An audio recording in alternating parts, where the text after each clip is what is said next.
ng Panginoon na tayo'y mga Adventista. Ang inawit ng ating mga kapatid na nanggaling pa kung saan-saan ay nagpapaalala sa ating tayo'y iuwi sa bayang banal ng Diyos, ang bagong Jerusalem. Magbabakasyon tayo sa langit ng 1,000 taon at ibababa dito sa lupa ang bagong Jerusalem after 1,000 years. Tama, kapatid? Kapag ang ating Panginoon ay bumaba, sabi doon sa Sekaraya, mapapatag ang bundok ng Olibo. Kailan yon? After the 1,000 years. At itatatag ang bagong langit at ang bagong lupa. Yun ang ating inaasam-asam na mangyayari. Amen? Hindi po tayo kagaya ng mga saksi ni Jehovah na ang ating mamanahin ay ang mga bahay na nariyan na nakatayo. Dahil ang sabi nila, mapalad ang mga mapagpakumbaba. Blessed are the meek, for they shall inherit the earth. Hindi po earth na ito, kundi ang binagong langit at lupa ang mamanahin ng mga banal. Kung mali yung turo nila. Okay? So tayong mga Adventista, we have a better place to go. And that is the new heaven and the new earth. Amen. Ngayong tanghali, ang aking pabalita na manggagaling sa Panginoon, we look at one aspect of our chronological last day events. At ang pamagat ay the early and the latter rain. Nais ko pong sabihin na ito ay turo ng banal na kasulatan. This is a teaching of the Bible. Nasa lumang tipan at nasa bagong tipan. So I'd like you to open your Bible. Okay? Titignan natin sa lumang tipan at titignan natin sa bagong tipan. Inadapt ang concept ng latter at early rain mula sa lumang tipan. It's an agricultural metaphor. Ano yun? Agricultural. Bakit? Ang Israel nagtatanim, umaani, at naghahanda ng lupa. Okay? Kaya sila'y nagtatanim ng trigo at inaani ito. Ito'y picture ng pagtatanim at ng pag-aani. Now, very, very important for us to remember. Ngayong umaga, kagaya ng sabi ko kanina, lahat ng ating eschatological stages dapat nasa banal na kasulatan. So, in the early and latter rain, saan makikita sa Biblia? Okay? Dahil pag hindi makikita, ano sabi ko sa inyo, huwag niyong paniwalaan. Huwag niyong ituro. Dapat nasa Biblia. Tama mga kapatid? Ay sayang lang yung grounded on Scripture kung wala naman sa Scripture. It has to be in the Bible. At pag sinabi nating Bible, both Old and New Testament. Ayan. Oh. So dito, inilista ko po. Ayan. Open your Bible. Hindi binanggit ito ni Pastor Marinas, pero ito'y bahagi ng lesson kaninang umaga. He quoted chapter 6 of Hosea. Okay? Now, in Hosea chapter 6, verse 3, I want you to open your Bible. Come on. Nasa inyong microphone na isa. Sa hour of worship, makikibahagi kayo. Bagamat in the hour of worship, it is monologue. Pag sa Sabbath school, dialogue. Pag nagtuturo kayo, sumasagot, nagtatanong. Dito, hindi kayo pwedeng magtanong sa hour of worship. Tama ka ulit? Pwede ba ninyo akong interrupt at sasabihin ninyo, Pastor, nagkasaludsod ko. Hindi pwede. Hour of worship ito. Monologue ito. Pero, kayo'y aking aanyayahan ngayong umaga na magbuklat at magbasa ng banal na kasulatan. Okay. Hosea chapter 6 verse 3. Anybody? Nasa inyong microphone. Ayan. Sige. Sister Kristen. Ayan. Ayun ang microphone. Ding-ding. Hindi kayo marunong magdinengdeng. Hosea 6. Parang mag-ina. Yung marinig ng lahat. Dapat yung nagbabasa ng Bible, clear and legible. Huwag kayong maglalagay dito na mag-scripture reading na hindi naintindihan yung binabasa. Dapat yan pinapractice. Kaya hindi dapat ina-appoint yung magpa-participate dito ngayong umaga lang. It has to be assigned the week before the Sabbath celebration. Kaya hindi nagiging pagpapala dahil hindi hinahanda yung ating worship service. It has to be prepared. Mananalangin, magpapaawit, lahat pre-practice yan because we are doing it for the glory of God, not for the audience, not for the congregation. It is for God. Ang audience po dito ngayong umaga is God. Tayo po ang participants ng worship. Tandaan niyo yan. Hindi kayo nakaupo dyan as a congregation audience. Hindi po. Tayong lahat dito, pati kami narito, are the actors in the worship.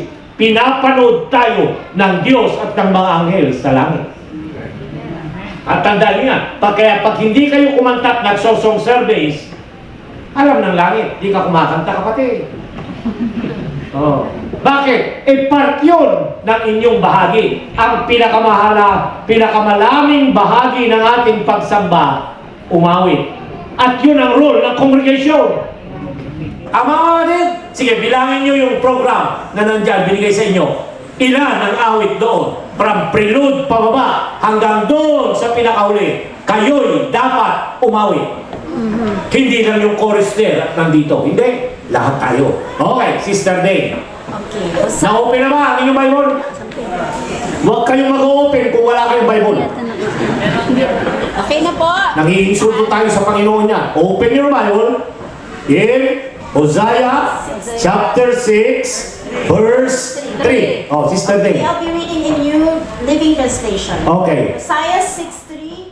Oh, that we might know the Lord. Let us press on to know Him. He will respond to us as surely as the arrival of dawn, or the coming of rains in early spring. Ayan. In the coming of rain in the early spring. Ginamit ni Hosea yung pagkilala sa Panginoon. So, dahil siya'y paririto. Ang ginamit dyan, if you're reading the King James, Lord. Look at your Bible. L-O-R-D. Capital lahat o hindi? Look at your Bible. Capital. Yan yung makapangyarihang Diyos. Kasi meron pong Lord na L, small o, small r, small d. Yung L-O-R-D na capital, it's Yahweh. Yung small o, R-D, yung po ay Adonai. Ito magkaiba. Ang pangalan ng Diyos na makapangyarihan sa lahat. The self-existing God. The great I am. Yung siya noon, ngayon at magpakailanman. Pinapakilala niya ang kanyang sarili. Pero dyan, yung Lord dyan is not the Father. It is not the Son. It is the Holy Spirit. He will come like a rain. Rain is never a symbol of the Father. Rain is never a symbol of Jesus Christ. It is always the Holy Spirit. So when we talk about latter and early rain, we're talking about the Holy Spirit. Naintindihan po ba ninyo, mga kapatid? Ayan. Ngayon, tingnan din natin. Ayan, tingnan na ninyo, pero I will not use that. You can read it. Ayan, meron din dyan sa Acts, Revelation. Yan. Pero gusto kong tingnan ninyo yung talatang binasa ng ating kapatid kanina. James chapter 5, 7 and 8. Come on, everybody. Tayo po kayo. Kung nabasa ninyo, basahin ninyo dyan. You're participating in our worship today. Okay? Santiago. Kung hindi nyo alam ang James, di Santiago. James. Okay? Tama? Kasi yung Mateo, madali. Mateo din sa Ilocano. Pero sa English, Santiago, James. Anybody? Come on. James. Ikaw, makita mo na. Ay, naku, hindi pa nakita. James, ano pasa? We're wasting our time. We want to end before 12. James. 5, 7, and 8. Hindi nyo pinapakinggan. Nag-scripture reading tayo kanina dito. Oh, Doc Caras, dito po sa may microphone. Page.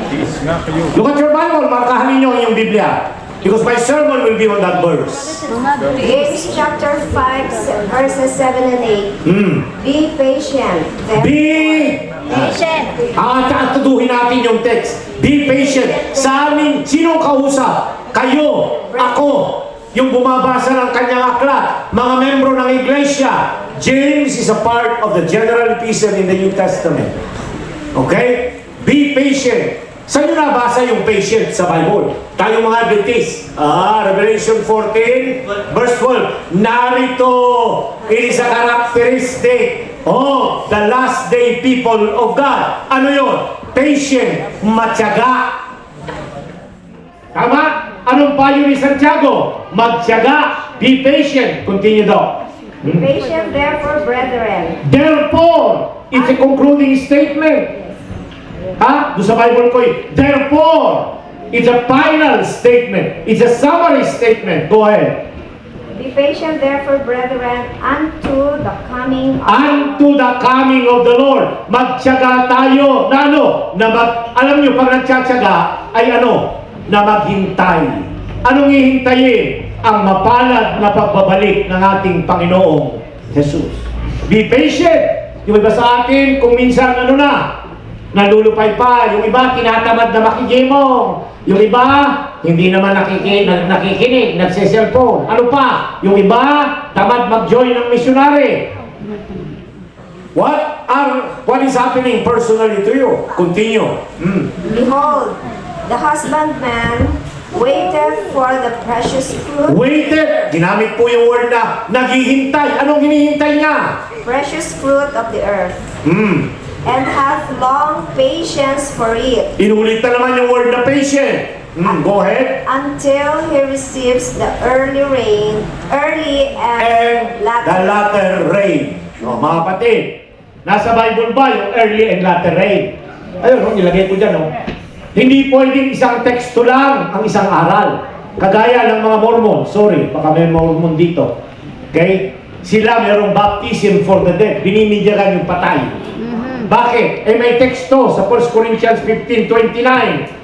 What will happen to those who have been baptized in death? Kaya may doktrina sila na binibinyagan yung patay. Pero nag-iisang teksto yan, mali pa ang paggamit nila kasi hindi nila kinonsider yung context. Was Paul talking na binyagan yung patay? Hindi po. Pero ang aral natin about the early and the latter rain, nasa banal na kasulatan. Hindi lang isang teksto, kundi marami. And you will see by and by. May mga allusions, may mga direct quotations, may citations, and on throughout the Bible. Aral natin ito. Tapos na, Doc? 8. Base 8. Verse 8. Be also patient. Inulit na naman. Establish your hearts. For the coming of the Lord draweth. Yan. So, kung titignan niyo yung sinasabi ni Santiago, itong latter rain at early rain, part ng closing events. Bakit? Sa pagparito ng ating Panginoon. Kailan daw tatanggapin yan? Sa pagparito na malapit na ang pagdating ng Panginoong Jesus.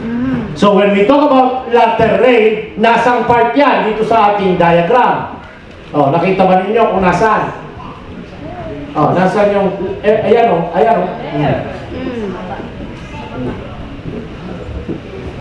Kailan? Dito po, ayan pag idiniklara ang Sunday law, ibubuhos ang huling ulan. So wala pa pong tumatanggap ng huling ulan. Bakit? Wala pa pong national and international Sunday law. Ano ang meron? Ang meron ay early rain. Ano yung early rain? Mula Pentecost hanggang ngayon, may ulan. Ano ang purpose ng ulan? Una, to prepare the ground for planting. Yun ang trabaho ng early rain.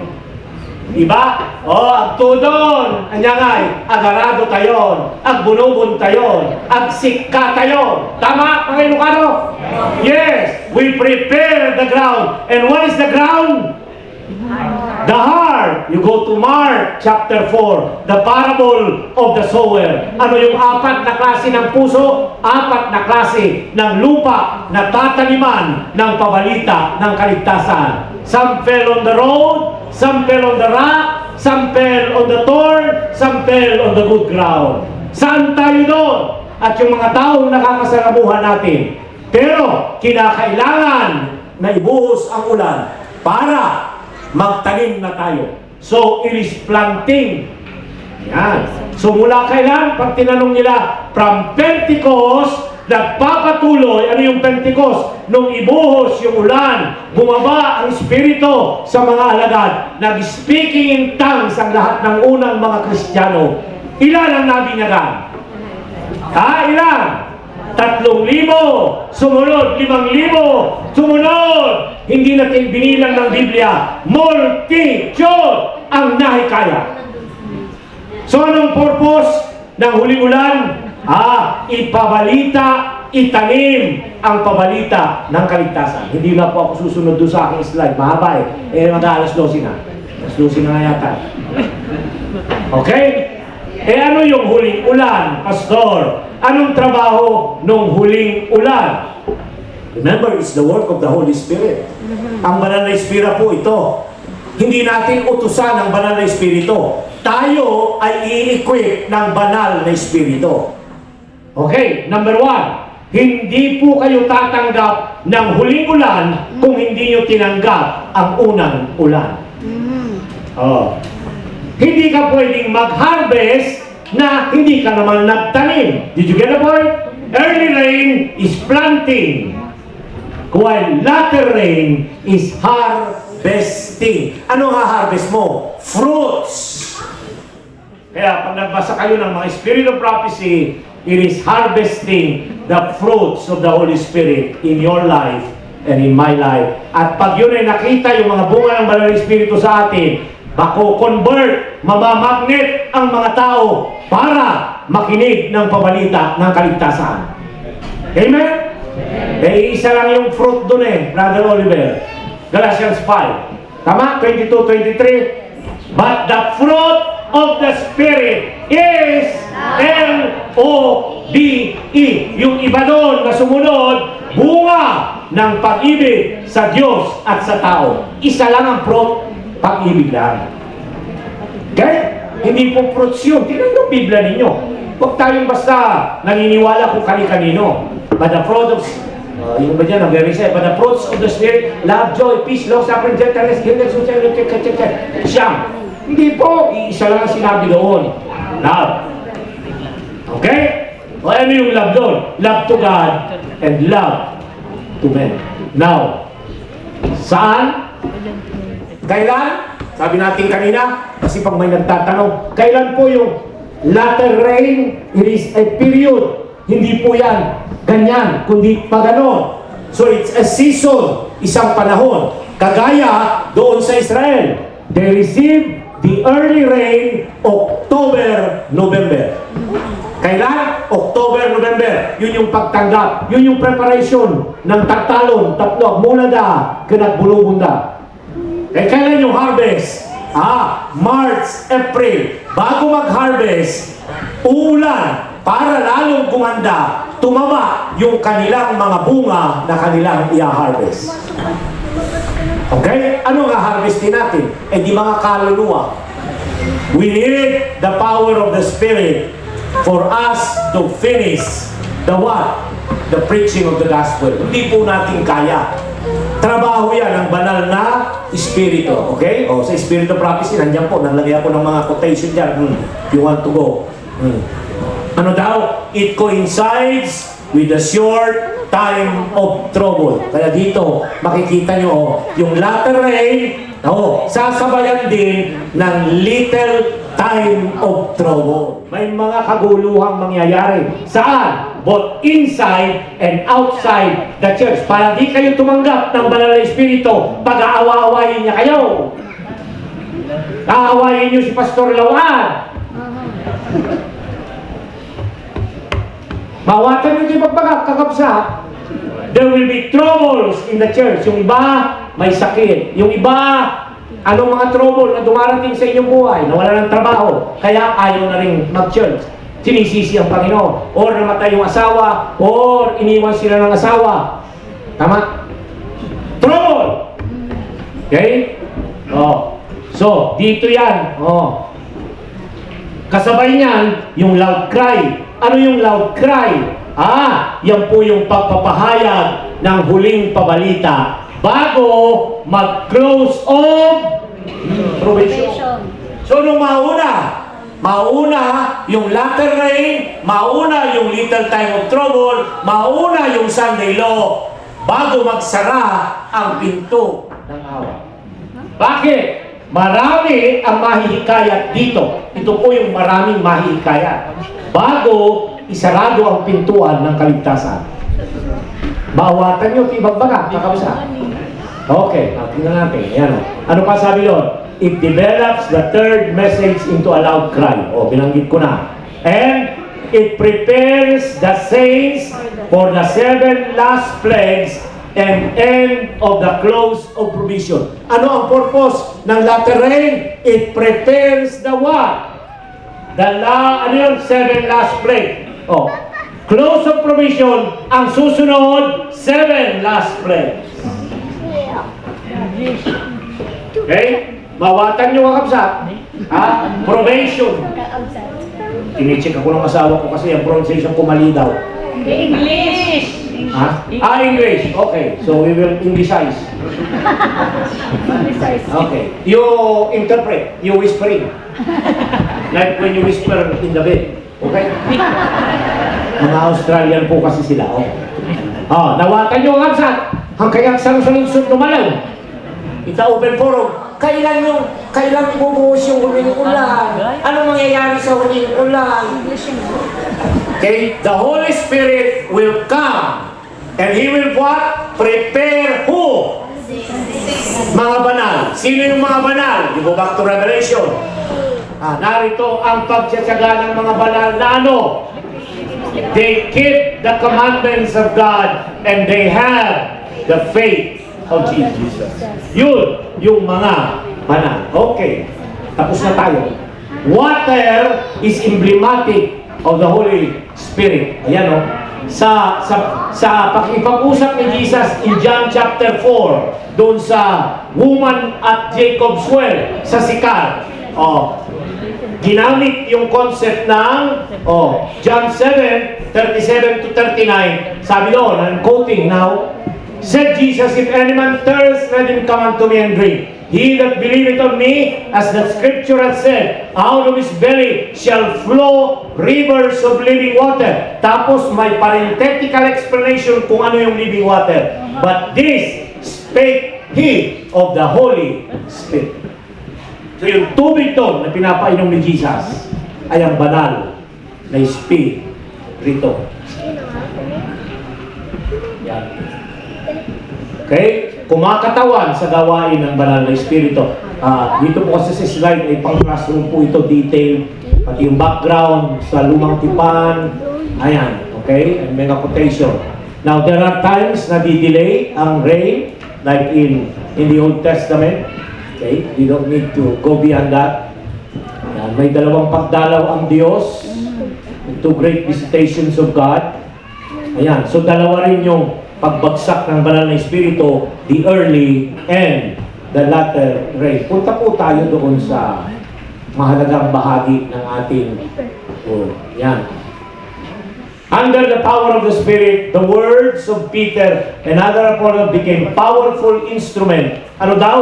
To convict the hearts of men. Hindi po kayo ang magkukonvict. Kaninong trabaho yung mag-convict? Ang banal na Espiritu. Their wickedness in crucifying Jesus.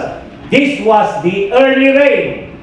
The former rain and the tremendous were the result of it. But the outpouring of the Spirit of the latter rain will be even greater. Millions. Meron na ba kayong nabalitaan sa CNN o sa Adventist na World Radio? 1 milyon ang nabinyagan? Wala. Hanggang 3,000, 5,000 lang. Tama? Tanungin mo, ilan ang bagsay? Ilan dito? Ilang crusade na rito sa Baguio? Nasaan yung mga binanyagan? Binanyagan niyo yun nung nakalipas. Nasaan? See? Siguro, first rain natanggap nila. Paano yung huli ulan? Baka nga walang rain sila natanggap eh. Bakit? Eh, binigyan nyo na ng relief eh, o nagpabinyag. Tama o hindi? Is it true conversion? No! The Arian Ratering talks about true conversion of people. Yung mananatili. Kaya ang sabi ni Jesus, ano daw? I gave you life that you may what? And what? Manatili ang inyong mga bunga. That your fruits may dagdag yun eh. That your fruits may remain. O, namunga nga. Pastor Lawad, nag-crusade, daming pinabinyagan. 50 ang nag-backslide, 52, pati yung dalawang elder. Work of the Holy Spirit. Oh. Now is the time to prepare. Okay? We are now living in the time of the what? Latter rain. Showers are falling in a few places on earth. Few places. Sana dito sa Baguio, kasama kayo doon sa few. Okay? But generally, this is not, sabi ni Ellen White, so. Hindi pa talaga totoo. Generally, as a people, we are as dry as the hills of Gilboa that had neither dew nor rain. Anong condition? What is the condition of God's people? You and I today, we are as dry as the hills of Gilboa. Eh, paano tutubo yung itinanim on the ground? Dry. Tutubo yung seed? Hindi po tutubo. Kahit ilang beses kang mangaral, hindi po tutubo. We need the power of the Holy Spirit. Amen? As, Zechariah 10:1, as, yung kanina nilagay context doon, as ye of the Lord. Ano daw ang gagawin natin? As the Lord, what? Reign in the time of the latter. Humingi tayo ng ulan. Kaya nga dapat ang ating mga panalangin sa midweek, vesper, isama ang pagbuhos ng huling ulan. Hindi lang eh. Saka lang tayo nananalangin ng laterin pag nag-lecture yung pastor o si Pastor Liliuma. So, ang karanak tayo, kapsa, dawatong titi. Wow, mahudi nga todo. Ngayon lang, after that, wala na naman. Nag-revival lang. Tama o hindi? Yan ang nangyayari sa atin eh. Balik ka naman doon sa dati. As for the latter rain. Ellen White said, it was as if for ages, this influence had been held in restraint. Ano yung restraint? Pinipigilan. And now, heaven rejoiced in being able to pour out upon the church. Kanino ibubuhos? The church. The riches of the Spirit's grace. Ang iglesia po, ang tanong ngayong umaga ng ending, how do we prepare for the latter rain? Okay? Hindi ko alam kung nilagay ko dito yung yan, how to prepare. Ask ye the Lord rain in time of latter rain. Do not, what? Rest satisfied that in the ordinary course, ano yung ordinary? O nag-evangelism, madami na bauti siya ng 5. Ordinary yan, mga kapatid. Kaya ang sabi rito, pag binuhos ang huling ulan, ano? Millions will be converted. Oh, iba, ano yun? Milashenko Crusade, sabi nung security, doon daw siya nakabunyagan. Nag-uusap kami ng inyong security. Si Brother Sianong ano? I talk to people when I go around. Milashenko, ilan nabinyagan doon? 200? Oh, ilan yung naiwan? Ilan? Hindi ko sinasabing mali ang mag-crusade. Ang sinasabi ko is the ground ready. Is it saturated by the Spirit of God? At yung nagtrabaho doon, talaga bang Spirit-filled sila? Ang problema, if the workers are not Spirit-filled, there is no real conversion among the interests. Kung tayo mismo ang hadlang sa pangangaral, the convocations of the church, as in camp meetings, the assemblies of the home church, and all occasions where there is personal labor for souls, are God's appointed opportunities for giving the early and the latter rain. Nag-a-attend ba kayo ng mga yan? Convocation, yung ating worship. every Sabbath, every Wednesday. Sino sa atin kaya? Nagkwento si Brother Romano kanina, nakahapon. Yung security yung isa, kapatid ni Nining, na asawa ni Pastor Aplod. Sabi niya, ang hindi ko makakalimutan dun sa classmate ko, na kapatid niya, si Charlie. Sabi niya, kahit Wednesday, malakas ang ulan, pupunta kami sa church. Kahit dadalawa kami ni Kuya, kakanta kami, magbabasa ng Bible, at luluhod at mananalangin. Kaya pinagpala si Charlie at ng kanyang sambayan. Mga kapatid, hindi ko sinasabing dahil sa pagpapala. No. Ang sinasabi ko ay, are we faithful in convocations of the church? Ano ba ang convocation natin? Midweek, best friend. Tama, Sabbath morning, late pa kayo. Matatapos ng lesson study, dumating kayo. Tapos mamaya, aalis na kayo. Pagka kayo hindi bumalik mamayang hapon, ay bahala na kayo kung kayo tatanggap ng huli ulan. Alas 2, nandito po tayo. I challenge you. Ako po ay bali ang aking spinal. I try to stand here and preach and teach because I met an accident. Pero pag sinabi kong ganitong oras, I will be here. Kaya tataklo kayo, I will start my presentation for the glory of God. Kung ayaw niyo, pag-uwian kayo, patutulog kayo, sige, go ahead. Evaluate your own souls, brethren. Hindi ko kayo hahatulan ng mga taga rito sa anong distrito ito. Southern Benguet. Pero kanina, nauna si pastor sa akin eh. I like that. Hindi yung kayo huli-huli. Saan daw? Assemblies of the home church. And all ano daw?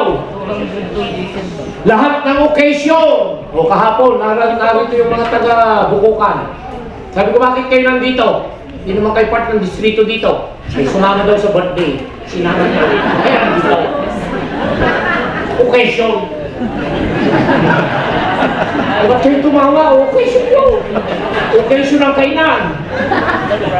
Where there is, ibang occasion yan. Where there is personal labors for souls. Lahat ng okasyon na may pangangaral, pangihikayat ng kaluluwa. Nandun tayo, amen. Amen. Kung doon ang pastor, magbigay na lang ako. Magkano ba pamilenda? Bahala na kayo. I will end now. Okay? You know the text quoted by Ellen White. Here is the patience of the saints. The loud cry movement.